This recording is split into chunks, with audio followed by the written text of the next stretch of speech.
अस्सलाम वालेकुम, मैं हूं आपका दोस्त बिलाल शाह। आज मैं आपको सिखाऊंगा नोटपैड जो हमारे विंडो के साथ होता है। इसके बारे में आपको कंप्लीट नॉलेज दूंगा। मैंने पहली वीडियो में आपको बताया था कि कंप्यूटर में दो किस्म के प्रोग्राम होते हैं, जिसमें विंडो का भी जिक्र किया था।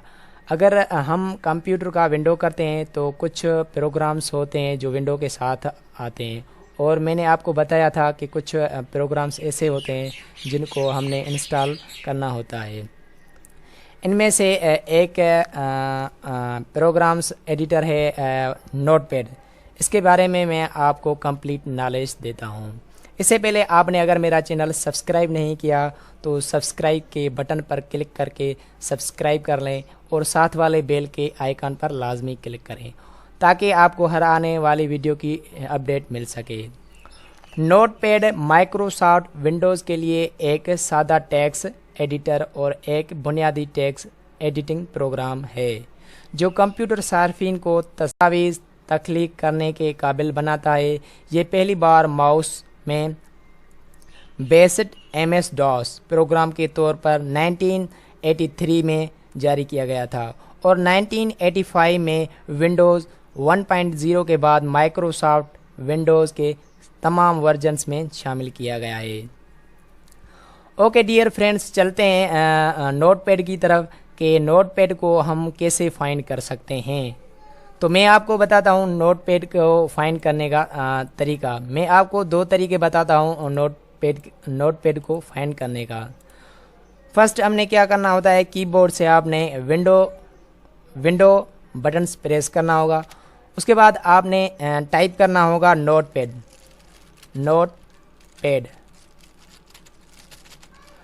यहाँ नोटपैड, ये नोटपैड है। आपने इस पर आपने ओके करना है। ओके करने के बाद ये ओपन हो जाएगा।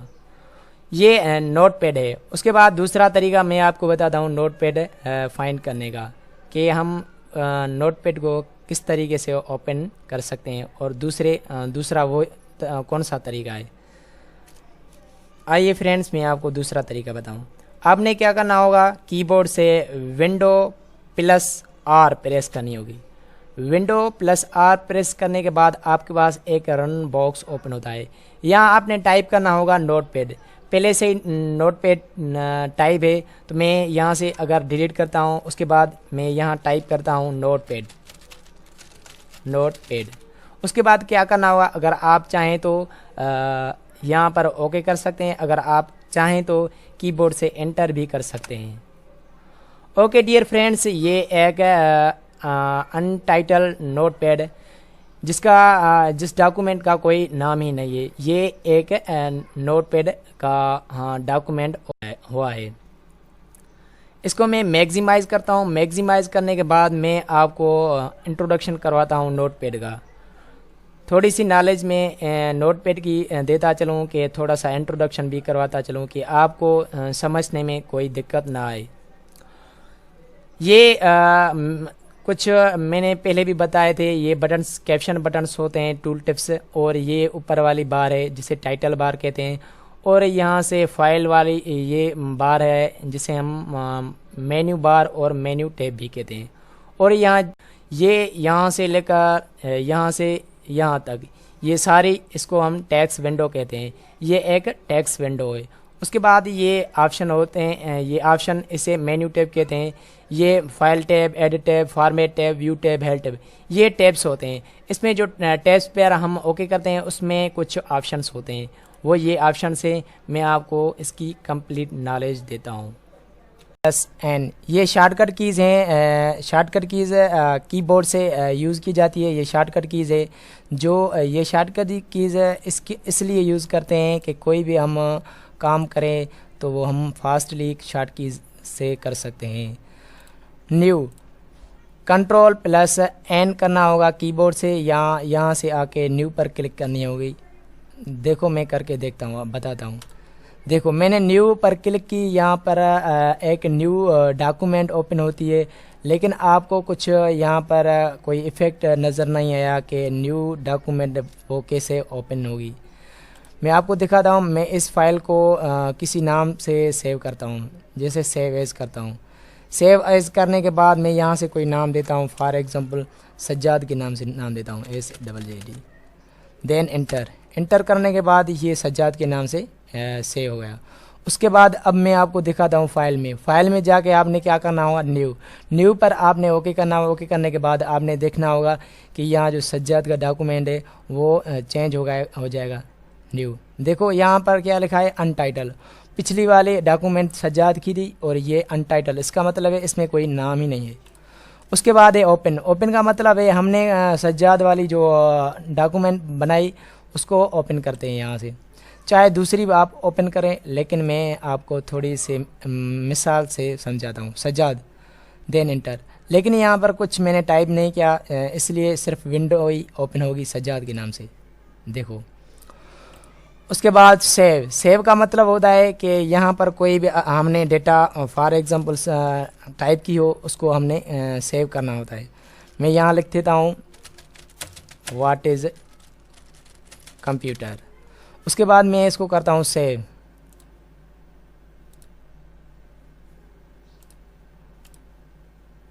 सेव क्यों नहीं हो रहे, क्योंकि पहले से ही हमारी ये सज्जाद वाली सेव है।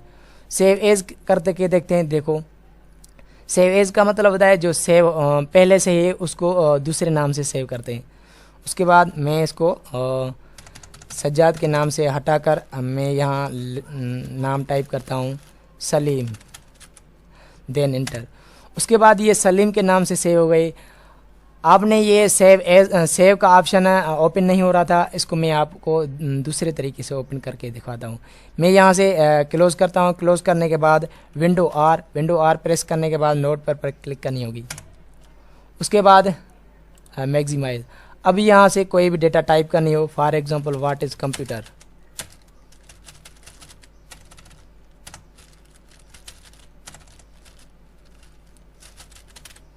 देन उसके बाद क्या करना होगा, सेव। अब देखना सेव होगी। देखो ये अब सेव हो रहा है। इसका मतलब है जो फर्स्ट हम सेव करते हैं वो पहले से ही सेव होती है। अगर सेव एज कर लेंगे तो इसका मतलब होता है कि पहले से ही सेव है, उसको दूसरी मर्तबा सेव एज ही करना पड़ता होगा। ओके, मैं इसको नाम देता हूँ अली, देन एंटर। उसके बाद सेव करता हूँ। सेव अली के नाम से भी सेव है पहले से ही, तो मैं नाम देता हूँ अहमद, देन एंटर। ये अहमद के नाम से सेव हो गई। उसके बाद ऑप्शन आता है सेव एज का, तो आपको पता चल गया। उसके बाद है पेज सेटअप। पेज सेटअप का मतलब होता है यहाँ से आपने क्लिक करनी होगी। क्लिक करने के बाद आपने पेज सेटअप करना होगा। आपने कोई भी डेटा लिखिए, उसका आपने क्या करना है, पेज सेटअप करना है। अगर आपने प्रिंट निकालनी हो तो पेज साइज़ यहाँ से डिफ़ॉल्ट होता है A4। उसके बाद आपने क्या करना है, पेज को पोर्ट्रेट में निकालना है या लैंडस्केप में। आपका अगर प्रिंटर यहाँ कनेक्ट होगा तो ये ऑप्शन आपके शो होंगे, वरना नहीं होंगे। उसके बाद ये पोर्ट्रेट पहले से ये प्रीव्यू में देखो। उसके बाद लैंडस्केप का मतलब है होता है ये आपको जो प्रीव्यू में दिखाएगा कि लैंडस्केप के साथ पेज होता है। उसके बाद ये होती है मार्जिनस होती है हमेशा इंचज़ में। हमने क्या करना होता है, यहाँ से इंचज़ में है, मैं इसको इंचज़ ख़त्म करके 0 लगा लेता हूँ, या नहीं लगाऊँ तो आप यहाँ प्रीव्यू में देखो कि इंचज़ की वो मार्जिन ख़त्म हो गई है। अगर मैं यहाँ से 2 इंच देता हूँ तो आपने प्रीव्यू में देखना होगा कि कितने इंचज़ की मार्जिन होती है। देखो ये लेफ़्ट साइज़ की। अगर आपने यहाँ से लेफ़्ट राइट टॉप पे भी 2 ही रखनी है मार्जिन, बॉटम पे 2 ही, और राइट पे भी 2 ही रखनी होगी। अगर आप ये मार्जिन रखना चाहते हैं तो आपका पेज जो आएगा, ये टेक्स्ट आपके पेज पर सेंटर पे जो हिस्सा होगा उस पे आएगी। अगर आपने डिफ़ॉल्ट करनी हो तो आपने जस्ट 1 ही करनी होगी। ये 1 बिल्कुल डिफ़ॉल्ट है, नॉर्मल है। ये आमतौर पर ये हम 1 ही यूज़ करते हैं। यहाँ से आपने 1 ही करनी होगी। उसके बाद उसके बाद ऑप्शन 2 आते हैं header and footer. Header and footer का मतलब होता है अगर आप पेज के अप वाले हिस्से पर आपने कुछ देना चाहते हैं, कुछ लिखना चाहते हैं, पेज नंबर लिखना चाहते हैं या और कुछ लिखना चाहते हैं, वो आप पर डिपेंड करता है। उसके बाद फुटर का मतलब होता है पेज का निचला हिस्सा, उसमें आपने कुछ लिखना होता है तो यहाँ पर आपने कुछ टाइप करनी होगी, उसके बाद ओके करना होगा। ओके करने के बाद आपकी ये पेज की सेटिंग हो गई। उसके बाद आप चाहते हैं मैं इसी पेज को अब प्रिंट निकालूं, उसके बाद आपने कंट्रोल पी करनी होगी या यहाँ से आकर आपने कंट्रोल पी पर प्रिंट पर आपने ओके करना होगा। ओके करने के बाद ये प्रिंट की ऑप्शन यहाँ पर आ जाएगी।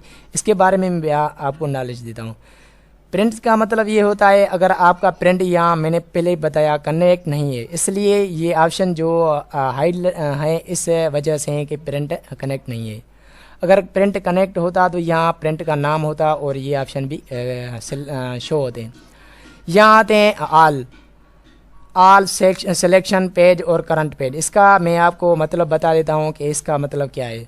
अगर आपके प्रोग्राम में अगर आप वर्ड पेड यूज़ कर रहे हैं या कोई और या माइक्रोसॉफ्ट वर्ड यूज़ कर रहे हैं तो आपने कुछ पेजेस क्रिएट किए हैं, वहाँ पे कुछ टाइप किया है।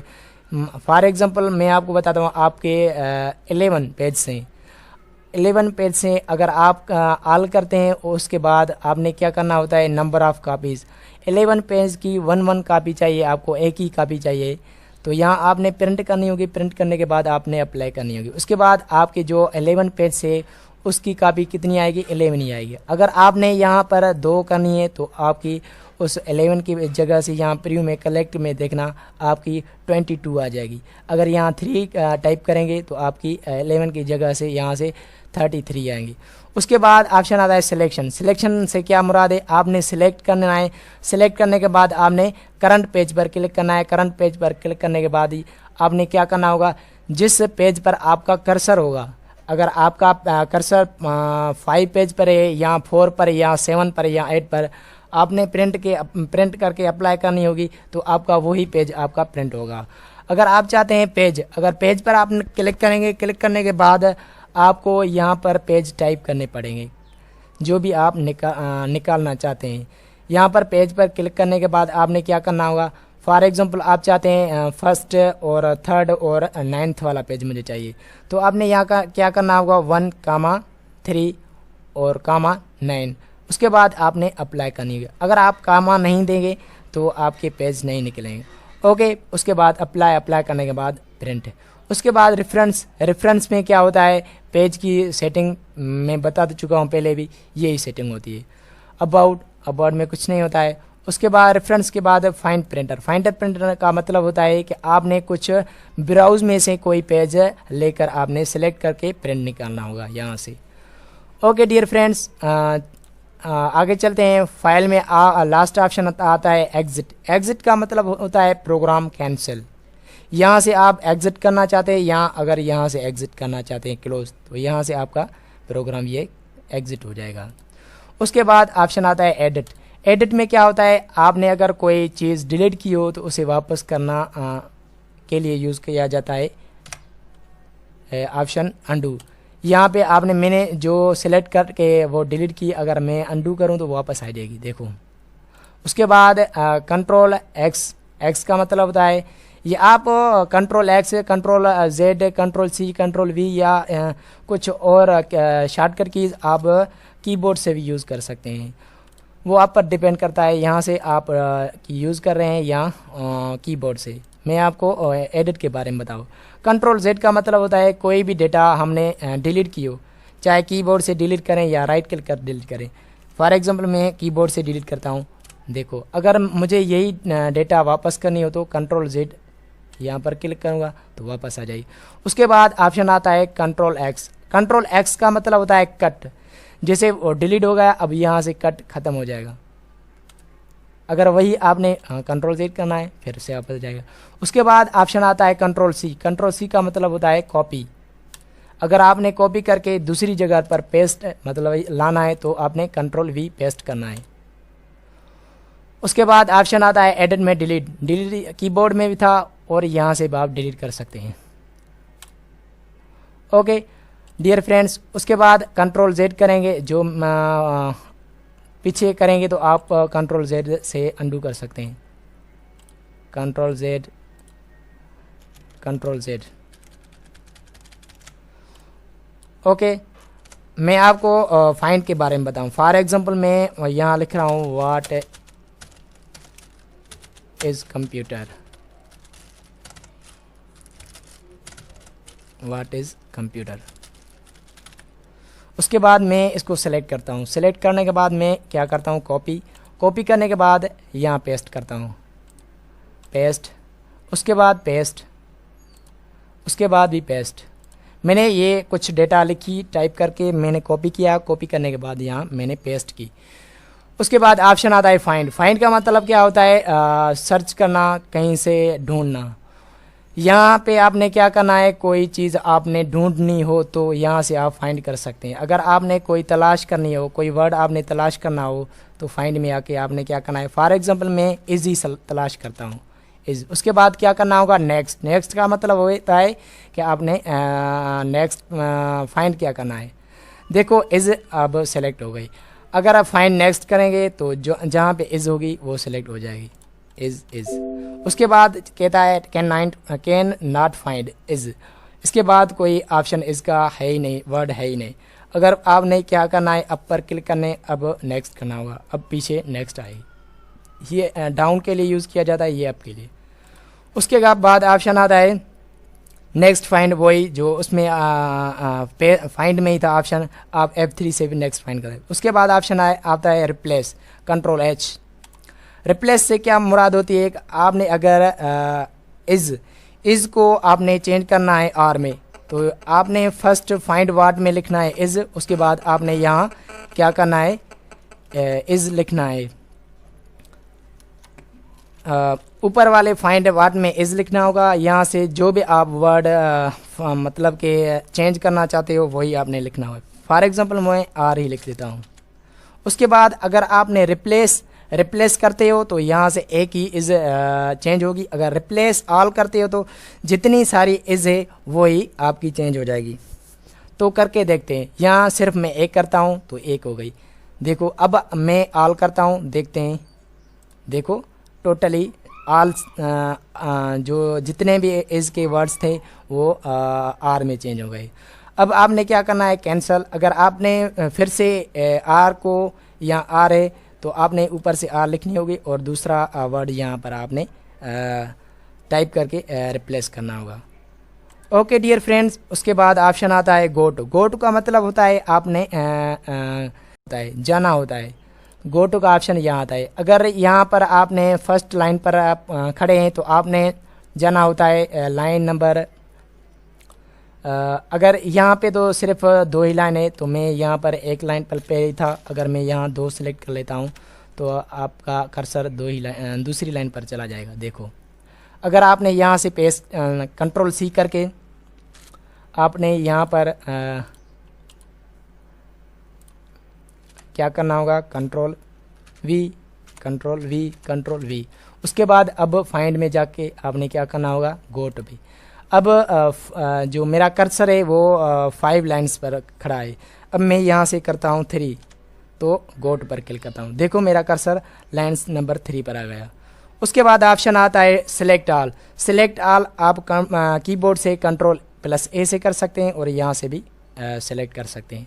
देखो उसके बाद सेलेक्ट करने के बाद आप डिलीट भी कर सकते हैं। और यहाँ से आता है डेट एंड टाइम शो। अगर आपने कहना है कि मैंने जो डेटा टाइप की है तो मैं यहाँ से कोई डेट भी शो करना चाहता हूँ कि इस डेट पे मैंने ये डेटा टाइप की है, तो यहाँ पर आपने क्या F5 प्रेस करना चाहते हैं तो वो आपके पर डिपेंड करता है। अगर यहाँ से डेट एंड टाइम पर ओके करते हैं तो वो आपकी मर्जी है।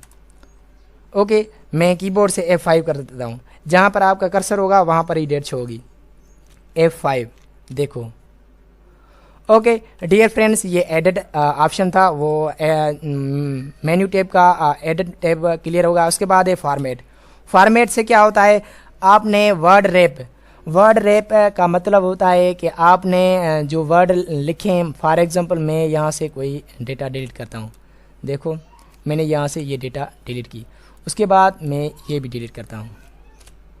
उसके बाद मैं यहाँ से कोई भी डेटा टाइप करता हूँ। देखो फॉर एग्जाम्पल कुछ भी लेटर्स टाइप करता हूँ। देखो मेरी लाइन्स जो जा रही है एक ही लाइन पर जा रही है। तो वैसे भी तो एंटर से दूसरी लाइन आती है, अगर एंटर नहीं करता हूँ तो मेरी एक ही लाइन पर ये डेटा मेरी टाइप होगी। तो क्या करना होगा, फॉर्मेट जाकर आपने वर्ड रैप पर क्लिक करनी होगी। क्लिक करने के बाद आप देखेंगे कि वाकई दूसरी लाइन आ रही है। देखो अब अगर आपने जितनी भी डेटा टाइप करनी होगी आपकी लाइन कंप्लीट हो जाएगी, उसके बाद आपकी दूसरी लाइन स्टार्ट हो जाएगी। उसके बाद ऑप्शन आता है फ़ॉन्ट। फ़ॉन्ट का मतलब होता है आपने किसी भी वर्ड को सिलेक्ट करके आपने उसका स्टाइल चेंज करना होता है, फ़ॉन्ट चेंज करना होता है। यहाँ से आपने कॉपर, उसके बाद ब्लैंक करना है या कुछ भी साइज़ जितनी रखनी होगी उसके बाद ओके करना होगा। देखो ये फ़ॉन्ट चेंज हो गया टेक्स्ट का। उसके बाद ऑप्शन आता है व्यू। व्यू में क्या होता है, आपने स्टेटस बार से यहाँ शो होते हैं, यहाँ स्टेटस बार शो होती है। फॉर्मेट से क्लिक हटाने के बाद आपकी यहाँ से स्टेटस बार शो होती है। देखो यहाँ पर लिखा है line number 1 and column number 1, ये मेरा जहाँ पर कर्सर पहले से ही खड़ा है। उसके बाद ये हमारे पास व्यू का ऑप्शन था, वो भी क्लियर है। उसके बाद हेल्प में यही बताता है कि विंडो कौन सी है, अबाउट नोटपैड और हेल्प ऑफ व्यू हेल्प, और कुछ चीज़ नहीं होती है। यहाँ पर हेल्प में जाके आप नोटपैड पर क्लिक करोगे तो यहाँ पर आपको विंडो का ऑप्शन देगा कि कौन सा इस पीसी में विंडो है। ओके डियर फ्रेंड्स, उम्मीद करता हूँ कि आपको ये वीडियो पसंद आई होगी। Thanks for watching.